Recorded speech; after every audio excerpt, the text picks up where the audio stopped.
I'm Spencer Krull with the Cheviot Report for February 8th, 2012. It's another week of no activity in Cheviot Hills. No new listings have come on the market, there have been no closed sales, and we have very low inventory. Now, we're used to having low inventory this time of year. That's nothing new, but this is a little bit lower than normal.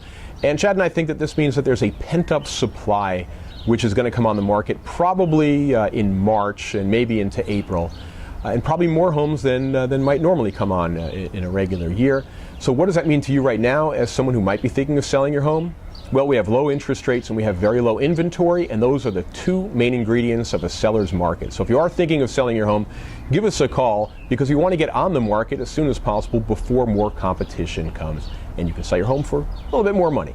Now, with very little activity in Cheviot Hills, I want to talk about another sector of the market which we really don't cover that often, which is leases. Now, of the 93 transactions that happened last year in Cheviot Hills, 29 of those were leases. So almost a third of the activity were leased properties, and those range from $3,500 a month all the way to $9,000 a month, with the average coming in at about $5,700 a month or $2.23 per square foot, which is a very good rental rate. And on top of that, Cheviot Hills is a really desirable area with the school systems that we have, as well as the proximity to freeways and studios and just being able to get around Los Angeles in general. Now, I want to talk about income properties, though, because a lot of people tell me that they don't want to be a landlord. They don't want to have these hassles. And I can tell you right off the bat, what you do is you hire a property management company. Telus Properties has Sienna Management. We just started the company.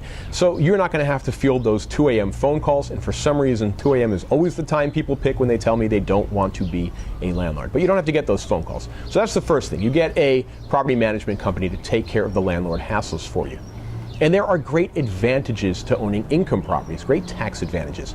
Now, before I go into this, I just want to make very clear, I'm not a CPA, I am not an attorney, I am not a financial advisor, so talk to your tax and legal advisors before you act on any of this information. But these are the reasons that my clients really like income properties, and they tell me that these are the advantages that they look for. The great one is expenses. You are basically running a business when you have an income property, and you get to take your expenses away from the income. But one of the great expenses that the tax code gives you is depreciation. The tax code looks at the property and it says, well, this property is going to lose value over the time period that you're holding it, so you get to depreciate it over a period of time. And the period of time that's generally used is 27.5 years. So every year you get to take away 1/27.5.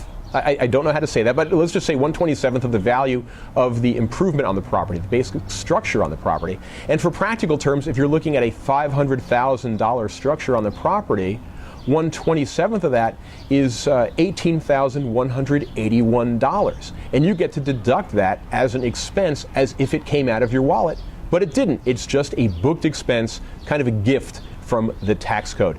And that's one way that people can own properties, make a profit on them, but show a loss because the tax code gives you this extra, in this case, $18,000 some odd dollars to take away from your income. So that's one reason that people love owning income properties. Plus, the assets generally appreciate at a higher rate.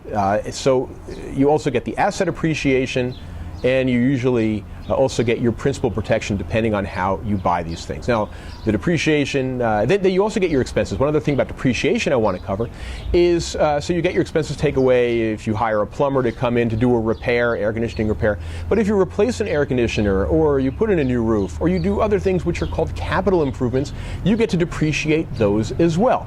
Again, this can get complicated, so you're going to want to talk to your tax advisor, but these are the advantages to owning income properties. So if you've been thinking about owning income properties, a home or a condo is a great way to kind of get your toe wet and learn about income properties. And if you own income properties already, sometimes a home or a condo is a really good way to shelter a loss as well, or to have a booked loss against your other income. Again, talk to your tax advisor on this, but these are things that my clients have done, and they've bought things in a certain way, keeping the tax codes in mind. So again, talk to your consultants on these things. But if you are interested in income properties, give me and Chad a call. We can talk about single family homes, condos, duplexes, fourplexes, eightplexes, 10-unit, 20-unit buildings, even larger investments, TICs and LLCs. We can give you some advice on these things and see if they're right. We can meet with you. We can meet with your financial advisors as well to see if this is something that would be good for you. And that basically wraps it up for this week. So if you're thinking of buying or selling a home or leasing a home, if you're thinking of buying, selling, or leasing a home, or if you're interested in talking about income properties, or you just want to talk about the market in general, I'm only a phone call or an email away. So for the Cheviot Report, I'm Spencer Krull. Thank you for watching. I'll see you next time.